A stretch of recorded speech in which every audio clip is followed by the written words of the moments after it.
Chicago, we're very lucky comparatively to a lot of other states and cities when it comes to the ease and access of voting, because voters really deserve increased flexibility and accessibility by expanding people's opportunity to vote, by giving more time, by giving more options. That is still the continued best way that we can make voting better, easier, and more intuitive. Hello, and welcome to the podcast. I'm Erin Hegarty, and I'll be your host today. This week, we're talking elections. During the June 28th primary election, Chicagoans will be voting for governor, other statewide offices, state legislators, county offices, and likely a new Chicago ward map. Then the general election is set for November 8th. In just a mere fewer than 4 months later, on February 28th, is Chicago's municipal election, where residents are set to vote on the mayor and all 50 aldermen. How does the city prepare for all of these election events and changes in how people vote, especially coming out of a pandemic? Well, we sat down with Max Bever, Director of Public Information for the Chicago Board of Elections, to talk about election prep, the multiple ways Chicagoans can cast their ballots, and what's next for the evolution of voting in Chicago. Let's get to it. Here we have Max Bever today to talk about the Board of Elections and the elections coming up, because there are a lot. 4 in a row. Thanks for having me, Erin. Yeah, no, I'm excited to be here, excited to talk to you in person. So Illinois has an election coming up in less than 2 months here, and most of us know the basic details. June 28th, people are voting on governor, members of state legislature, county offices, statewide offices, probably a remap referendum. But can you first take us through where the Board of Elections is in the process of preparing for the June 28th election? What's being done? Are machines being checked? Are locations being finalized? How do you prepare for an election? Absolutely. Staff is very busy at work. You're here in our office at 69 West Washington. We've got 2 floors here, and the registration department is busy at work getting people, making sure that they're double checking their registration, that they're up to date to vote for the next election. All of our vote by mail applications that are coming in, because that portal's been live. And then there's our warehouse. People are very busy over there, double checking, triple checking all of the voting machines, making sure that all of our tablets are charged. We both have e-poll books, electronic poll books that judges can look up people on the spot, rather than like the old-fashioned big thick binders that used to be checked off. So all of that's being checked at the warehouse right now, as well as ready to ship that equipment out to our 50 plus early voting sites and our 2,000 plus precinct polling locations. So there's a lot of infrastructure that goes into just that one day, election day.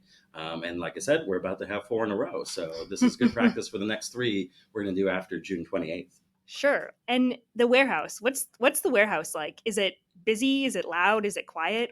What's a little bit of everything? I think that you would, I hope I don't get in trouble for saying this, but I think some of our people know it as a little bit of a haunted house. It's over on 1900 block of West Pershing, and it is a big grand old building, and the first few floors, that's where you're going to see like all the voting equipment. You're going to see the precinct. They basically come in big rolling bureaus. Is everything that fits into a polling place site that go into it. So it's like a little bit of Indiana Jones, those first few floors that you just see, like those blue curtains for like a mile.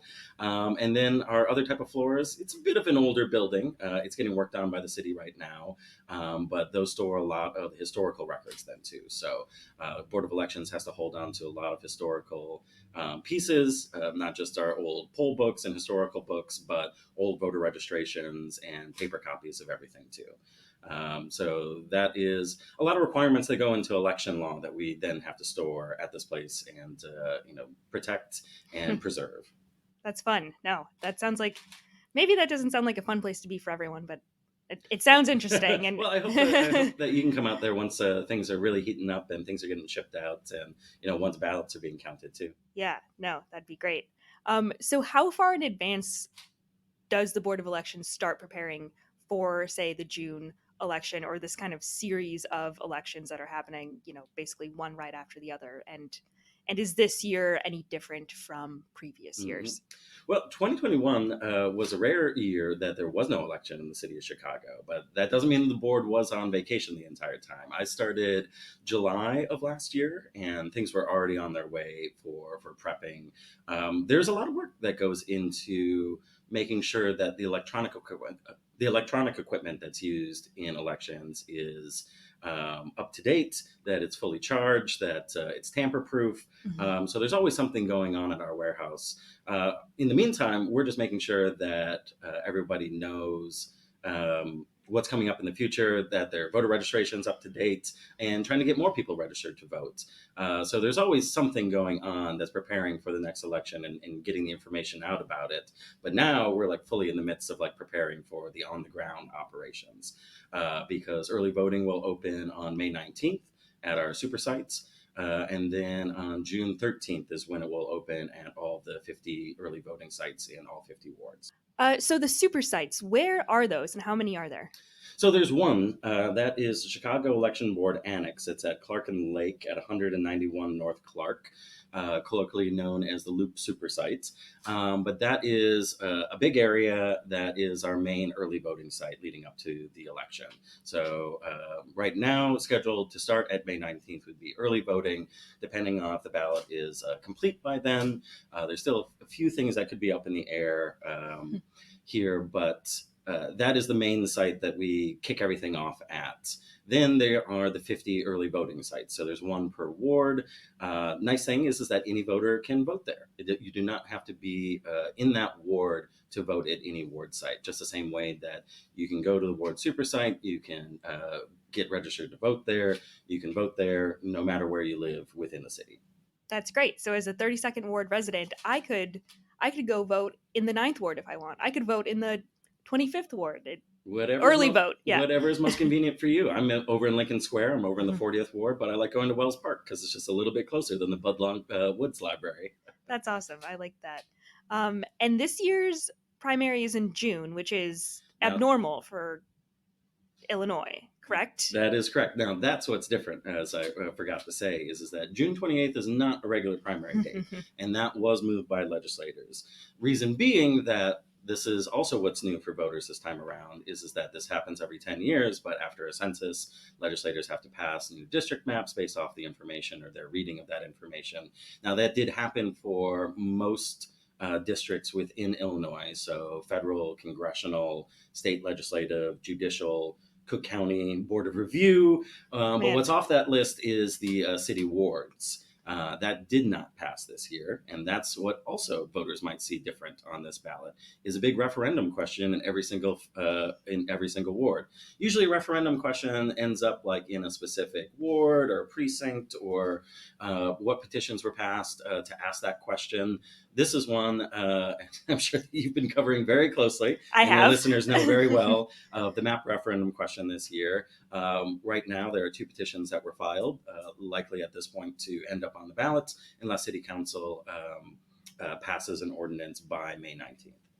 And if we could talk about that for just a little bit, Absolutely.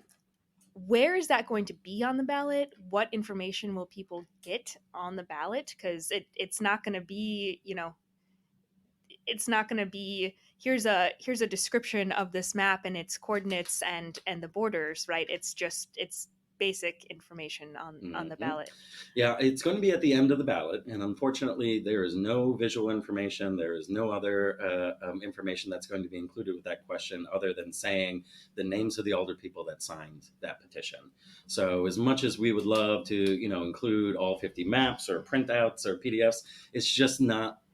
It's just not doable in this type of ballot situation Mhm. to be able to provide. State of Illinois does not do voters guides or provide them with ballots. So this is going to be something that voters will have to research a bit beforehand. They're going to have looks like two choices when it comes to this question, and really the way that it's lined up is for the question of redistricting in the city of Chicago. Do you support this option presented by the names of all these older people, or this option with the names of all of these older people? So this is something that we will be communicating through the next 50 plus days. But if it ends up on the ballot, voters will need to take a look and come to a decision ahead of time when they get to that. But they will expect to see that question at the end of the ballot. Okay. And it's, you touched on this, it's not normal for Chicago voters to be voting on a ward map. One, this happens every 10 years, and it doesn't always go to referendum, right? This isn't always in the hands of voters. Not usually, although the last time it did happen was 1992, which doesn't feel like that long ago, but I suppose it's 30 years ago at this point. But this also, I think, presented why there was a lot of open questions around this season when it came to election law and who can file when and if changes could be made. Because this generally does not happen very often. The city can pass an ordinance, and often does. That map goes into effect and new ward boundaries. But this is also an opportunity for voters to vote on their own ward boundaries. Something unique, something a bit different. And once that question is decided, that's the map that's going to go into our systems, and that's what's going to be the new ward boundaries for the upcoming 2023 election. Man, the upcoming 2023 election. That's like, what, 3 elections away at this point? How do you prepare for 3 elections at a time? Or is the 2023 mayoral election even, I mean, I'm sure it's on the radar, Mhm. right? We're just talking about it. But how do you kind of spin those multiple plates all at once? A lot of stacking, as I understand it. And there's a lot of things that go into the election calendar that are pieces ahead of the election, unrelated to the unrelated to the infrastructure of the operations, and more related to the ballot and the candidates getting on it. So even though that we just got done with petitions and the electoral board season for this last election, we'll be entering a new one August 30th for the municipal election. That'll be the first day that petitions to run for mayor or for alderperson will be available. And then the petition filing will be, unfortunately, the week of Thanksgiving. So people who are planning to run, and candidates, I do have to say right now, prepare for having probably no summer vacation and traveling around that time, because then the electoral board season will be likely around Christmas and New Year's. But this is working backwards from the election date in February and April. This is how it's stacked up. But yeah, so as we are getting ready for the November 8th election, we will also be within the season of collecting or having petitions filed for the municipal election. I hope you like coffee, because that sounds like a lot of work. I've learned to be well caffeinated around these parts. So yeah, and you mentioned petition challenges. We're coming out of that for the June primary. How did that go? Were there more? Is it normal this year? Were there more challenges? Fewer challenges? What was your read on that? The way that I understand it was that it was relatively the same as other years, or I suppose some of the folks in our staff was that since this was my first season, I understand that this was a clearer runway. I think we had about 30 some cases. You managed them within 3 electoral board meetings. Everything went pretty smoothly. It's all done at this point. Cook County is just wrapping up its last. Illinois State Board of Elections just wrapped up theirs. So it seemed like a relatively same as it is season. I know this question, I was preparing for this question though too, of June 28th moving the petition season though too. So I know a lot of candidates were very chilly when they had to collect back in January and then file in March. So probably wasn't the most friendly towards being out there on the corner, in front of a CTA station collecting signatures for candidates. But when it comes to municipal election, they'll have it in the middle of summer into September. So hopefully they'll be a little bit warmer. All right. Or potentially, yeah, a lot warmer. A lot warmer. But as I do understand from staff, though, is that when it comes to the municipal election, where we hear all of the cases rather than Chicago Electoral Board, we share cases with the Illinois State Board, we share them with Cook County. That's a reason why we have 30 versus what's likely to be probably a couple hundred come for the municipal, because that's a lot of mayoral candidates and a lot of candidates for older people within all 50 wards. And those, as I understand it, can get a little tense and can get a little complicated. But it's a I think a well known process for your listeners is the petition objection season. But we're already getting prepared for that, and we are expecting to see a big number for the municipal election. Mm-hmm. And do you think moving the primary election to June, is that helpful for voters? Does it matter when it is for, your average Chicago resident who's going to vote, or is it, they're just going to show up whenever the election is?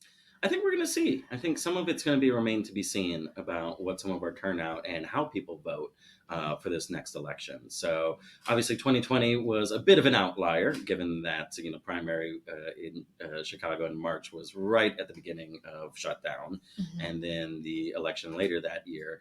But we also saw record turnout. Just a skyrocketing rate, highest that Chicago has seen a turnout in 36 years for a presidential election. And it was also the first time that we saw 70% of voters choose early voting and vote by mail. Part of 2020 and what Illinois legislators did was expand voting options and make it easier for people to vote by mail and give more vote center options for the city of Chicago and expanded our early voting options. So now we have, the 50 early voting sites that can stay open later. They're going to be open on election day. Voters can vote at any of those type of locations. So I think what 2020 started to prove was voters will take advantage of extra convenience and flexibility rather than just voting on election day. And that's the first time that happened, that 70% of voters chose a different option than actual election day, that other 30%. And I think that those are some changing voting habits, which we'll probably likely see heading into this primary too. June 28th, sure, it's warmer, but a lot of people are out during summer, taking summer vacation, busy with other different obligations. So having an early voting or a vote by mail option ahead of a summer election, we're seeing numbers in our vote by mail numbers getting on the same scale as 2020. So I think this increased flexibility and this increased convenience for voters will continue to be taken advantage of ahead of June 28th. But to put a cap on that question, a lot of people don't like change. So different dates for what people are used to over and over again, or that, June 28th might throw some people. So we appreciate the opportunity to be able to communicate this date over and over again to your listeners. So June 28th, June 28th, June 28th. I no longer, for a while now, I've not had to look up when, the primary election is, but I hope other people hear that and repeat it in their head too. And so, I've resisted change in my voting habits because I'm a vote on election day at my place, see all the people who are there, ask what number voter I am. But so would you say that 2020 and the pandemic has changed voting in Chicago, at least? Do you think that was kind of the catalyst? I would say, given the numbers and the percentages we saw in 2020, it was a big catalyst for people to maybe try something different or to try a different voting option. I'm like you, for 20 plus years in this city, I have loved voting on election day. I mean, it was usually working at one way or another, but being up at 5 a.m. with the, coffee, with the donuts, going to my precinct location. I go to Grosse Park, in my ward, in my precinct. But over the last couple of elections, I've tried early voting. And, when it came in 2020, that I was, interacting with older people in my family and everything else, I chose to early vote at a time that I knew not a lot of people would be there, that I could mask up.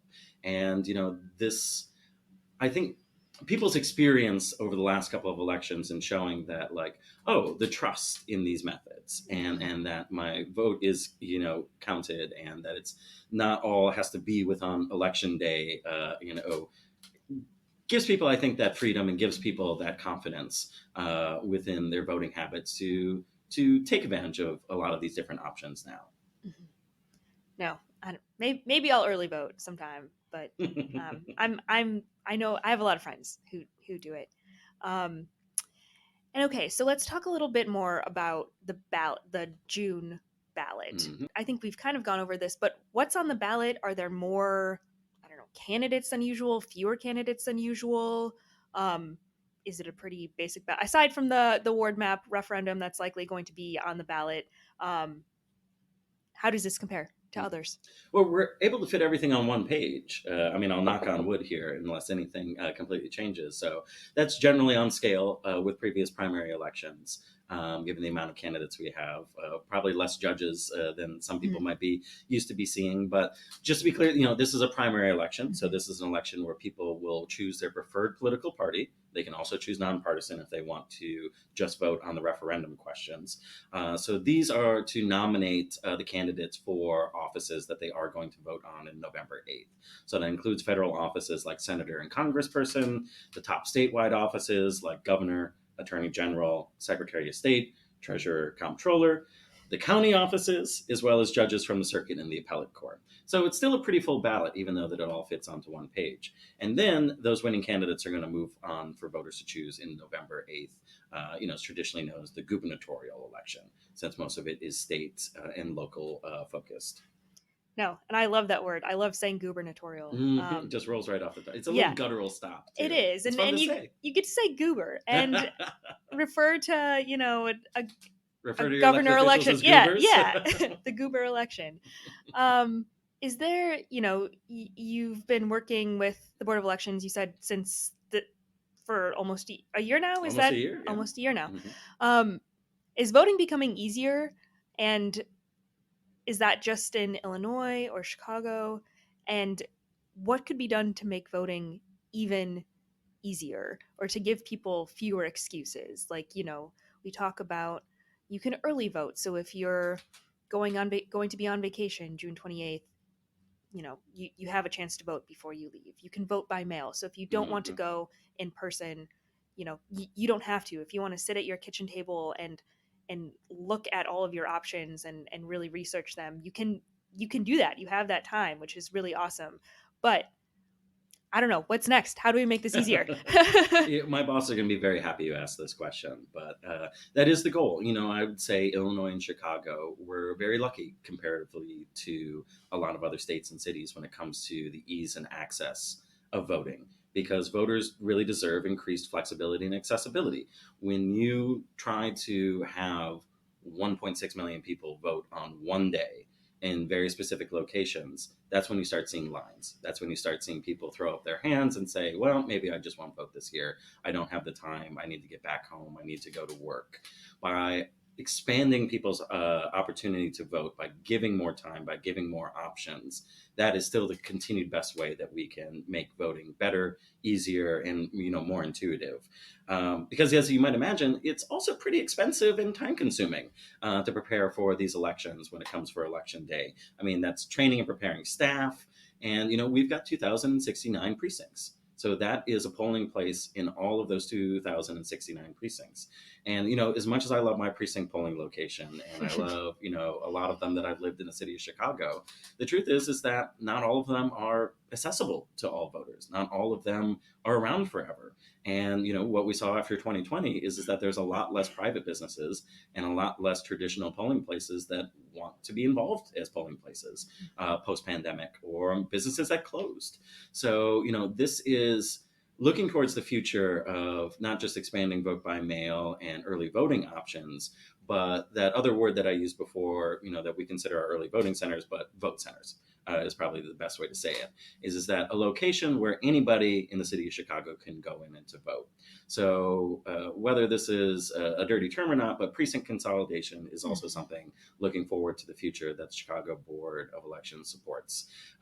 Again, this is not specifically wanting to take away people's polling locations or change their voting habits, but it is just something that is it's more cost effective, and it's more effective for voters to be able to walk into any location rather than saying, you can only go to this precinct, you can only go to it on this day, and you can only go to it during, this 11-hour period.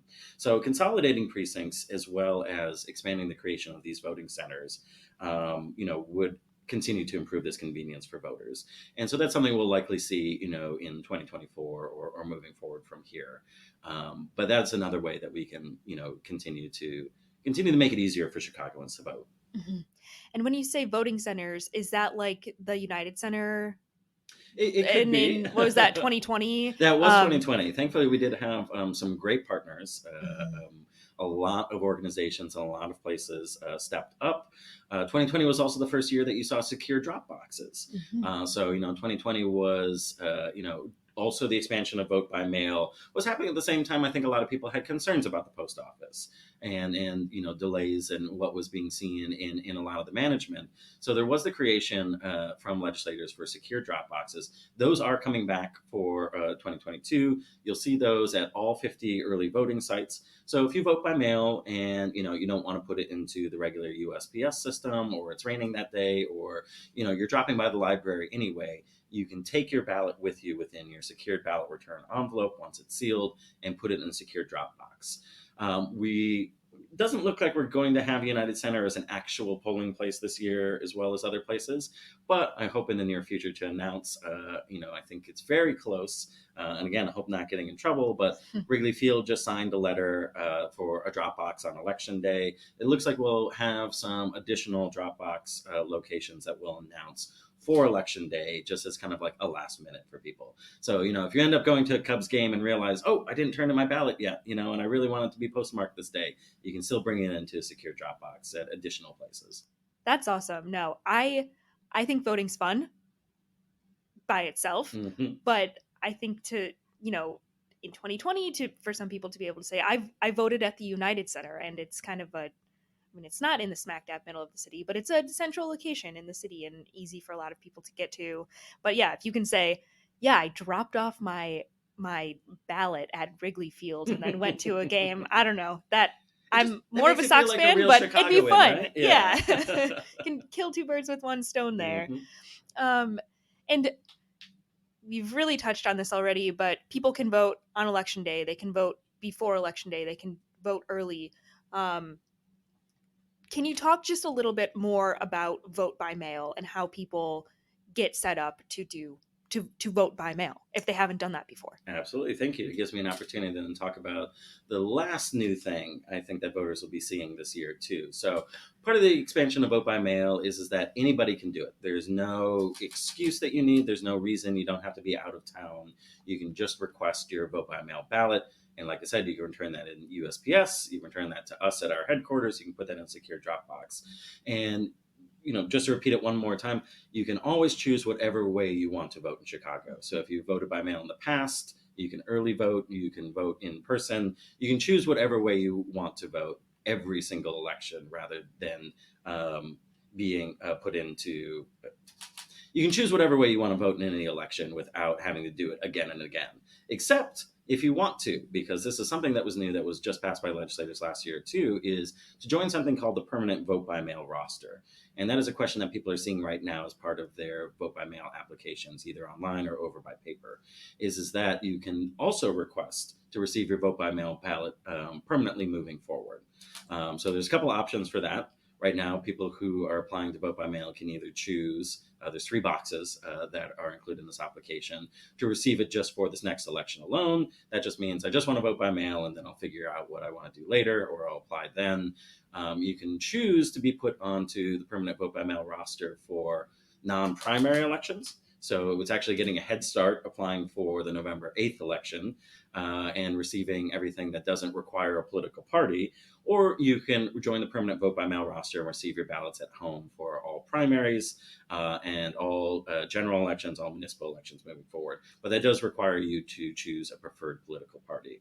Mm-hmm. Here's the other thing that Illinois and Chicago voters, even though that you choose a political party, you're not forever registered under that political party. Nor do you have to contact us to say that, I want to change my political party affiliation. You just request that for every primary ballot that you request. So, you for this election, choose your political preferred party. They'll ask you that again moving forward. Even joining this permanent vote by mail roster list, you can choose it now. You can change it later. So unlike other states, you're not registered under one party, but you can still only request one ballot for a primary. So you do have to choose. You can't come in and want like a sample flavor like Baskin Robbins and say like, I want to vote on all the ballots. You do get to only pick one primary ballot. Okay. that makes sense. I mean, yeah, you can't like, well, I'm gonna vote, for governor on paper, and Hmm. then I'm gonna go in person to vote on the map referendum. I That would want a be Green Party ballot for this one, chaotic. and I want a referendum ballot for this one. No, you do have to choose one, but it is not something that is going to be permanent, on your Mhm. permanent record. And if I sign up for the permanent vote by mail roster, and then I decide, you know what, this is a big election. I don't want to vote by mail. I want to go in person. I can still go in person. As long as I'm only voting once, I can still choose You to go can. in person. If you have applied to vote by mail and, before you receive your ballot, you can contact us and say, I've changed my mind. Even Mhm. after you've received your ballot, even, leading up until the last election days, you can take that ballot with you to one of the polling place locations, surrender it, and then also vote in person. So, one vote, one person, whatever way that you choose, you can do so. Mhm. Okay. And I guess kind of, I don't know, a last fun question, unless you have anything that we haven't touched on, but um, what's fun about working for the Board of Elections? Or is it not fun? I think it would be fun, but what are the fun parts? I think that it's a lot of fun. We were just chatting before this, but I came to hear from the ACLU of Illinois, another nonpartisan organization, and coming here, it's very nice to be kind of focused on one thing. There's a lot going on at the Chicago Board of Elections, but we're supporting people's right to vote, and there's really, as a communications professional, sharing a lot of good news for the first time, I think, in my life and my career. That's mostly of here's your deadline, here's your opportunity. It's a good opportunity to be an optimist, I Mhm. feel like, as a professional over at the Board of Elections. And I'm about to go into my first, and like I said, then three more pretty soon after that. But I think that we are at a great opportunity here in the city of Chicago. Not just the expansion of options for people to vote, but we'd love to see and hang on to this high voter turnout.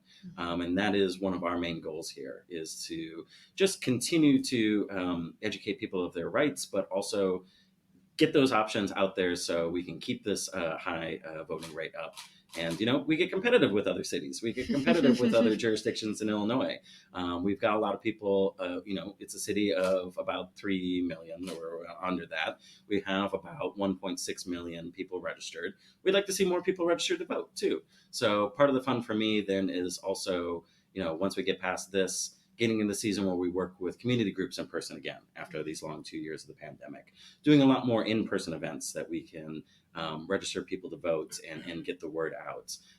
And then also we have an amazing community service team that works with a lot of different language groups.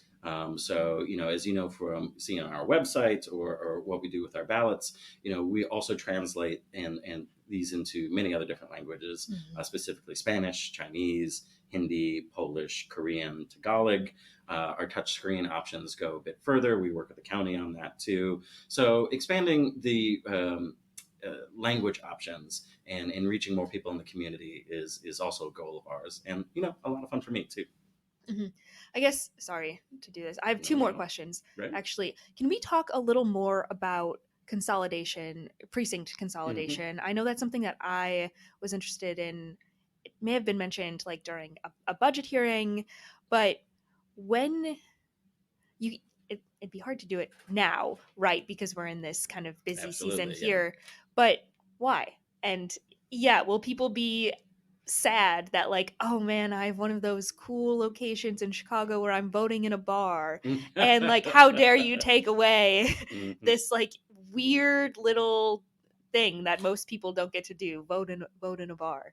um but yeah, why precinct consolidation? Is it, Hmm.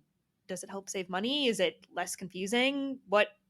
I'd say yes to all the above. Mhm. But I also will say, I know change is hard, especially something as routine based as voting and as, something as familiar as going to the same places and the same routines as voting. But, it is a little bit of what the future looks like when it comes to the amount of infrastructure and the amount of investment that we put into our elections. Like I said, having this many precincts is makes it a very full election day, but it also Mhm. means that we have 13,000 election judge and election coordinator positions that we need to fill for election day every single election, so twice this year.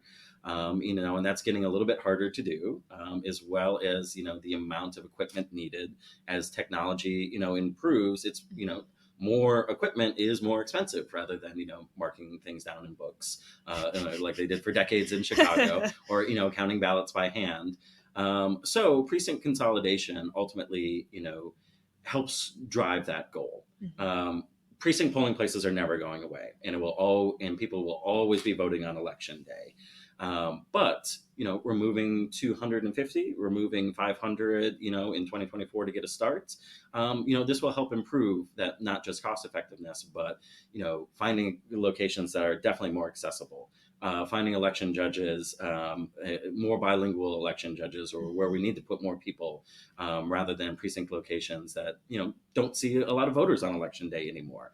I think ultimately that's what people are seeing, and that's what will support some of this change, though, too, is precinct polling places that used to see lines around the block now see maybe 50 people on election day. And some of that is just going to have to look and be kind of like, okay, what precincts could be consolidated here. Sure.